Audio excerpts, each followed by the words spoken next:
shake it, baby. All right, family, we are at it again. It's Friday morning here in the Houston, Texas area. I'm actually at the exit 64 on Interstate 45. Here to get some diesel and top the tank off. I experienced something I never experienced before. So I actually pulled into a fuel island earlier. I went to utilize my app, the Flying J Pilot app, to turn on the pump. Also, I get my points. I got, trying to build up my points. My card declined. So I figure, okay, let me try it again. It declined again. So I said, let me take the card. Let's stick the card. Maybe the app is acting up. So I stuck my card in the actual pump itself, and it declined again. I said, okay, something ain't right. So, being a courteous driver that I am, I left the island, went and found me a place to park, and called contract services at Landstar, which in turn sent me over to card services at Landstar, and they said, your car got flagged for fraud. They just wanted to make sure that you're in fact in Houston. I said, yeah, I am. I just said, well, that's weird. I'm a truck driver. I'm everywhere. Been in 30 states in the last week.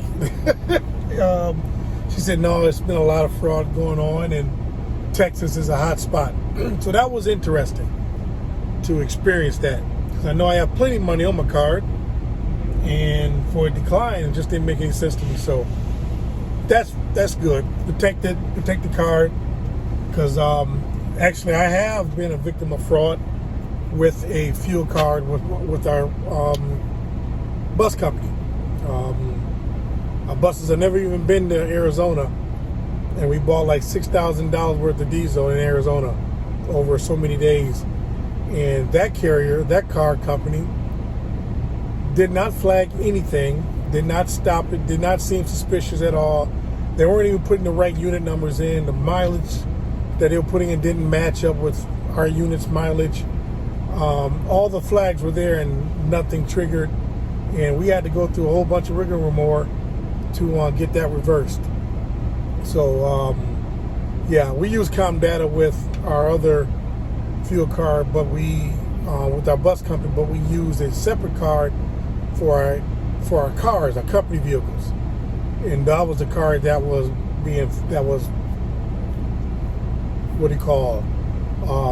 stolen, basically. We don't even buy diesel with that card, and we just bought it unleaded, and we were buying thousands of dollars worth of diesel with that card. So I appreciate them for doing it. I'm here. I'm actually in the Houston area. I'm deadheaded down here out of Arlington, Texas. About 3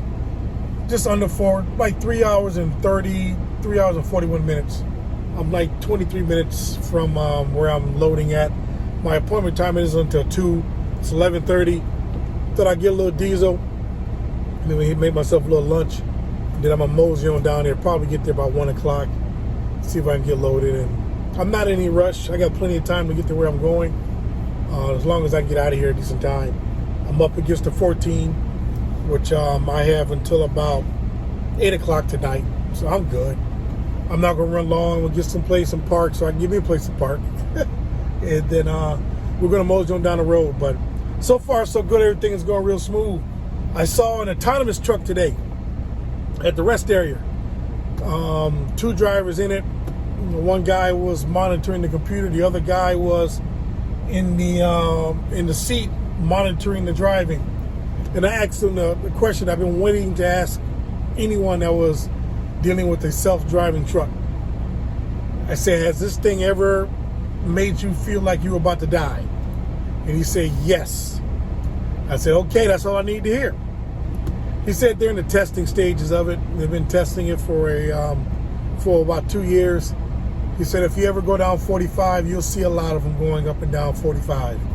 They're not putting any live loads. I think he said they're not putting live loads. but they're just testing it out. I'm way on the fence on that one, buddy. Autonomous self-driving trucks. I mean, it's different. You know, planes in a sense are autonomous. The pilots are monitoring. They do the takeoff and landing, which in my opinion is the most important parts of the flight. That's where things happen. But the rest of the time, they're really just monitoring. So, yeah, but I don't know about a truck, man. It's a lot of weight going down the road, and you're dealing with the public, and the public can make an example out of you. These folks don't know how to drive, period. So, yeah, that was interesting to see that in person. But I'm gonna throw some diesel in my old truck here, and then we'll fire this old video up once we get to the pickup point here in Houston, Texas. Talk to you guys in a minute. Well, I'm here in the door. Been here for about 30 minutes or so. Trailer is bouncing, truck is bouncing. That's good. Means there's a forklift going in and out of my trailer, so that's a good thing. I'm telling you, man, the weather down here is nice. It's in the 70s. Right now it's a blizzard, or something similar to a blizzard in my neck of the woods at home. I'm heading to Virginia. Pretty sure it's a little colder up that way. But that storm that's made its way across the country is in the northeast now, because they're calling it a nor'easter. But I think I should be out of the fray of any type of major storm system, which is always good, because I'm always planning, man. I'm always, believe it or not, I kind of run my lows based on the most times on the weather patterns, particularly in the wintertime. But eventually I got to go back up there in it, so it works that way. But I determined my route when I leave here in Houston. I'm going to run 10 on across to 59, run 59 up north, run that through Jackson and all that's not Jackson, but up through Birmingham, Chattanooga, grab 75, run up through Knoxville, and then take 81 out of on the east of Knoxville, and going up to Salem. I'm looking at about 17 hours total. It's a weekend load, so I got plenty of time. The plan is tonight I got 6 hours of running, but I'm up against a 14, so really 5 hours and 58 minutes and dropping, because the 15-hour clock is upon me, 14-hour clock. So I don't know. Definitely gonna get on the other side of Beaumont. I don't know, Houston to Slidell, I got to do the mileage on that. But I definitely want to get myself shut down enough time to give myself a place to lay my head. So heavy truck traffic down here, man, and the more truck traffic, the less parking, and the earlier they park. So definitely got to account for that. But I got to tell y'all, man, y'all got some nice diesel prices. I guess I kind of see what Landstar is doing. I don't know if they call themselves leveling the playing field. On the further south, I go to less the discount, but I see the prices averaging around $3.50 a gallon, $3.30 a gallon, which is what the discounts up north was balancing out to be. So that's nice of Landstar. But if my bus company was down here, we would have made a lot more money, because the fuel prices down here ain't bad. I see while folks were saying the prices were dropping, and I wasn't seeing it up north, but they're not bad. I mean, I'd rather 180, 225, but I'll deal with 350.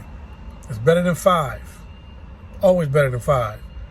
But yeah, as soon as we get loaded, man, we're gonna get out of here and get on heading east. So follow with me and see how far I get tonight and where we're gonna shut down at. Talk to you guys in a minute. All right, family, we are in Orange, Texas. I think I got about 2 hours under my belt once we left Houston. Loaded. This load was advertised at around 41,400 pounds. This load is not 41,000 pounds. I'm grossing out at 77,000 gross. 41,000 pounds. I should be sitting around 72, 73,000. I'm just speculating. I do the math on that, but I know I shouldn't be grossing out at 77,000. I could be wrong. And I do the math. I think my truck empty, my memory's correct, around 32,000, between 32 and 33,000. Somebody do the math in your head, put it in the comments for me. Make sure I ain't crazy. But I'm shut down here at a Flying J pilot and scale this thing out. So I'm shut down. I'm probably gonna cut out of here about 4, 5 in the morning. Don't gotta run that hard. I've got about 15 hours left on this run. 2 days to do it. 3 days really, or 2 days. Not due there till 8:30 Monday morning in Salem, Virginia. So that gives me a little time to get that done. I'll probably split it in half tomorrow and Sunday. Got about 38 hours left on my 70, so I don't want to shoot myself in the foot and can't get up to Indiana. But I have plenty of time, plenty of time to get that done. But yeah, this is where I'm at, y'all. We're gonna follow up on the next leg of this on this trip. But just picking them up and putting them down. We'll see you guys in a moment. How's it going, family? I am in Tuscaloosa, Alabama. I did some driving there. I drove about 524 miles. Because I'm splitting this almost in half. I got 555 more miles to go tomorrow before I get to Salem, Virginia. But I'm at a TA. I went on ahead and went on the app and reserved me a spot for $18. So I didn't want to take a chance, man, and not have a place to park when I got here. Everyone doing their 34 this weekend, doing laundry, getting a shower. So a lot of folks, I just anticipated me not being able to find a place. And sure enough, I got here. There was one spot in the reserve spot, and I grabbed it. So I'm shutting it down. I got some food in the old refrigerator. I'm going to microwave. Club Med is going to get fired up. I'm going to go in here and get me a shower. And then I'm going to shut it down, man. I'm probably going to cut out here. I always say I'm going to cut out at a certain time, and I end up leaving later. I think this morning I said I was going to cut out about 5. I didn't leave there about 8:30. I just cruised across I-10, climbed up 59. That's where I'm at now on Interstate 59, Tuscaloosa, which is about 30 miles southwest of Birmingham. And I'm just going to continue to climb up 59 into Chattanooga and grab 75 to 40, 40 to 81. So, like I said, 555 miles to go. But it's a smooth trip. I stopped a few miles back. I forgot the name of the city. Topped off some diesel. And, one of the things I've learned, I haven't experienced it, but one of the things that makes sense to me is this time of year, especially when you get up in the north, where there's some weather, is to keep your DEF topped off, because sometimes that DEF freezes at the pump, or there's an issue at the pump, regardless with DEF. So if there's anything that I've taught you today, that is it. Keep your DEF topped off. But that's all good. That's my lesson for the day. But I'm gonna shut it down, and we'll follow up with this tomorrow. All right. Let's talk to you guys in a moment. It's trucking. I'm just actually Bristol, Tennessee, Bristol, Virginia, Bristol, Tennessee. Right at the Tennessee, Virginia line here on 81. 139 miles from my destination. Been rolling pretty good. It's been a nice day to be on the road driving. It probably could have been even better sitting on my couch, but it's all right. It's trucking. Just trucking, baby. But yeah, it's been a nice day. Sun has been out. Temps here about 38 degrees. Feels warmer than that. I guess because the sun is out. But it's been a nice day. I actually left Tuscaloosa, Alabama about 7:15, 7:30 this morning. And I traveled. I stopped just west of Chattanooga. Made me a sandwich, some soup. Took me a 30-minute break. We continued to run. Stopped a little bit ago here at a restaurant, maybe a cup of coffee. And I'm running. My plan tonight is to stop right down the street from where I'm delivering. There's a super Walmart there. And I think I'm parking a lot. And get up in the morning, go over and deliver this load, and then I'm going to reload immediately in the same city, which works out great, man. And take that up to Seymour, Indiana. Looking at about 7.5, 8 hour drive. So I just get that, and hopefully it won't take me forever to get loaded. Get it over to Seymour, deliver, and then going home. My wife sent me a picture of a projection on some weather, man. It's coming across the Midwest. Starting Thursday and Friday. It looks like we're going to have a white Christmas where I live at. Man, the numbers that they're talking about with snow, unbelievable. We're talking 15, 18 inches, 15 inches. So I'm going to be snowed in. I'm definitely going to be snowed in. I'm going to park this bad boy. And I probably, honestly, am not going to be on the road again to after the year. So I'll be snowed in. But it's okay. I'll be with my family for the holidays rather. I plan to make a brisket while I'm at home, but the temperatures are going to be in the sub-zero, and trust me, I will barbecue in any weather you throw at me. But sometimes when it gets into that 20 sub-zero temps, it makes things a little hard to keep your smoker at a decent temperature because it's just so cold outside. And you go through so much wood, and it's just a waste of fuel. So we're going to go a different route. My wife wanted a brisket, but she said, I don't want you out there in the temps. I said, okay, no problem. But while I was traveling, I was listening to the Bears game, and we lost 7 in a row. It's all right, though, 7 in a row. We got a quarterback. Lost the Eagles, but they only beat us by 5, 25-20. So, hey, I'm not one for moral victories, but I'll take some moral victories this year. Next year, This year, yeah, I'll take the moral victories. They're getting better. That's all that matters. If those of you are the football fans, a good friend of mine from high school posted up some videos of my high school team on YouTube, man. Oh, man, I binged on it. I'm going to go home and watch some more.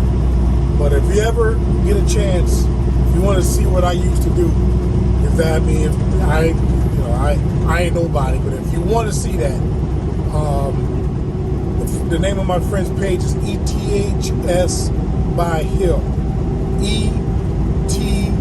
ETHS by Hill. And you'll see some games that he posted up from my high school career. It was pretty neat to watch, man. I used to move. I was decent. I was a fullback and a inside linebacker. And yeah, man, it was those are my days, man. I loved it. It was good times, man. But I'm 133 miles from my destination, and I am going to shut it down, get up in the morning, and make it happen. Deliver this load, reload, and get on up to Seymour, Indiana. So we'll follow up with this. in the morning. Probably give it a little something tonight once I get in once I set the brakes and go off duty. Sleep a berth. We'll follow up once we get this load off the box tomorrow morning. Stand by, family. Talk to you later.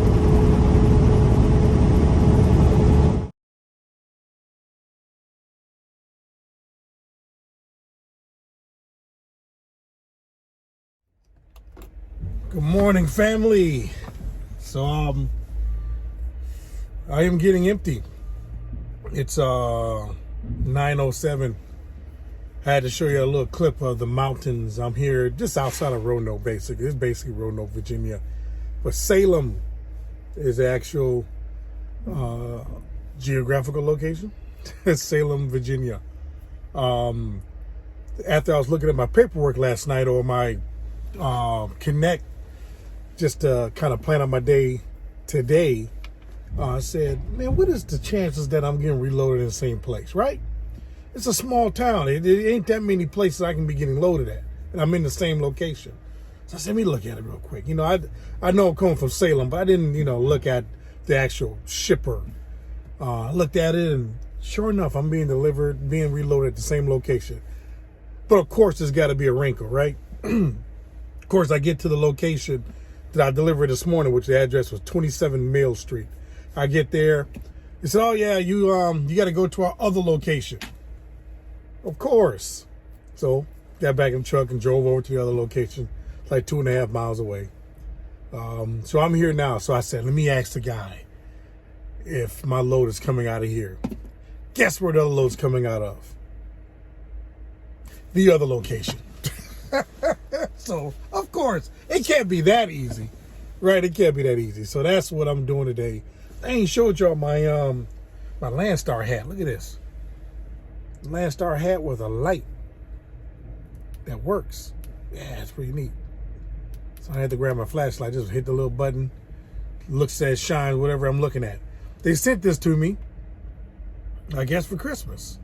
I'm approaching my second year at Landstar, January.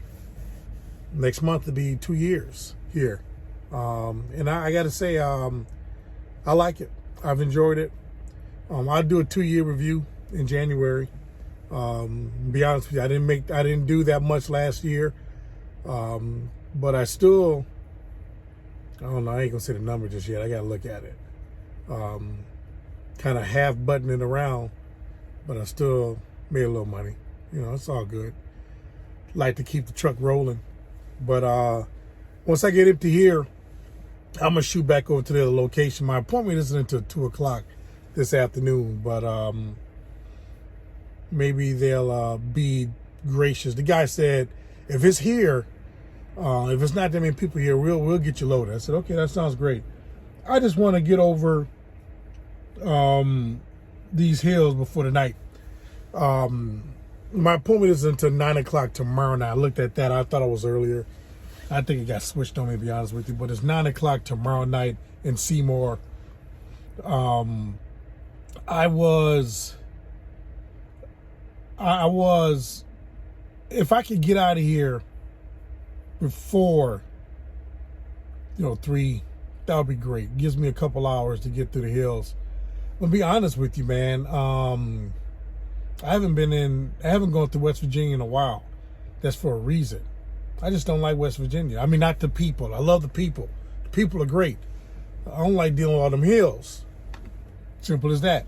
Yeah, I avoid them, if I can. It was interesting. I was talking to a guy at a truck stop down in Orange, Texas. He said, where you going? I said, I'm headed to Salem, Virginia. And I just told him basically Roanoke. He said, oh, yeah, you want to go through Atlanta? I said, no, I'm not. Oh, yeah, you should go to Atlanta. Come to Atlanta and run up 77. I'm like, no. What? This is my opinion. I just figured, why avoid those climbs if you don't have to? I figure I will go right up the valley. It's really a valley, honestly. If you're coming out of Birmingham up through Gadsden, which is Interstate 59, 24 around Chattanooga, up 75. That's kind of a valley, to be honest with you. It goes right along the ridge of the Appalachian Mountains, and it was made for that reason. I mean, that highway was, I guess, the way we as a people traveled, back in the days. Horseback, that's the way we went. That's the way people went. Because it was less intrusive. It was less climbs, less mountains. So right to the valley, smooth sailing.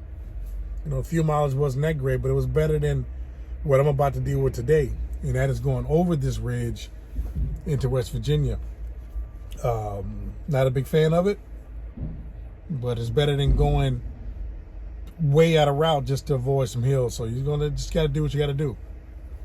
Be easy on my truck and get it done. But I'll be leaving out here this afternoon.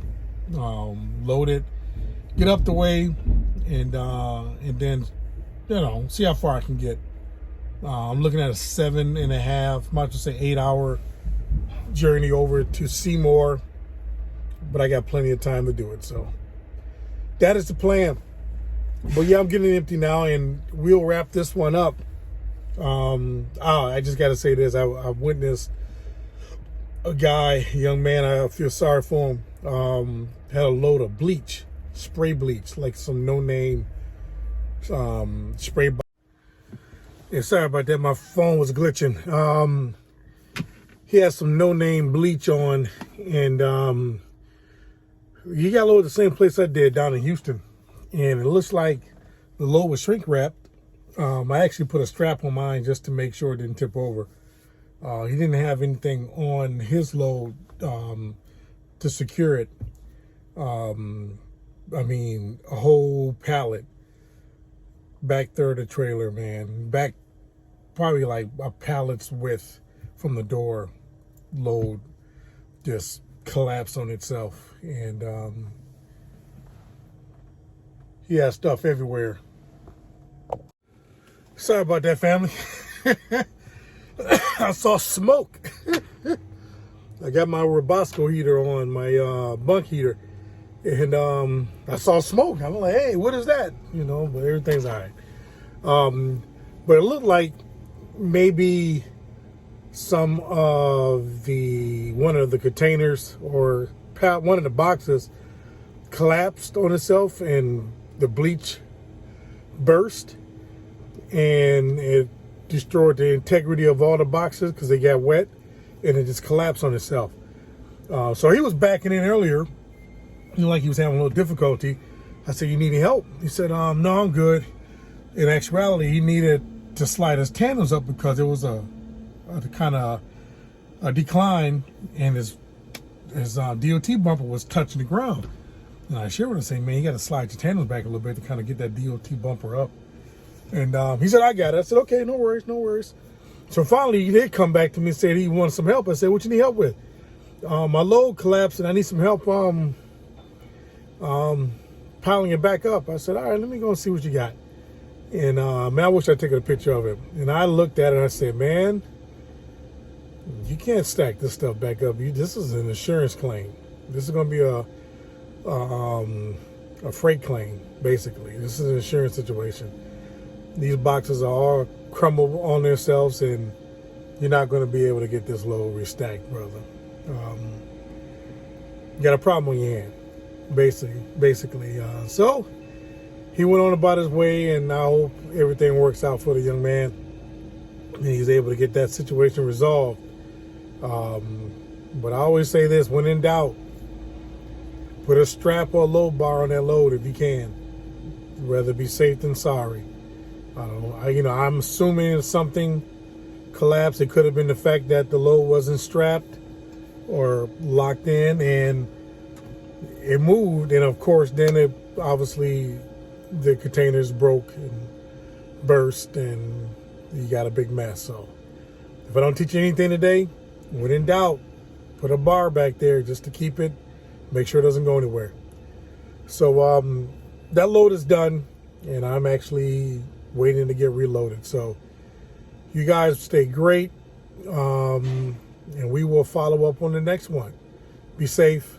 And you know what I always say, keep doing what you're doing so you can see what it does. Until the next one.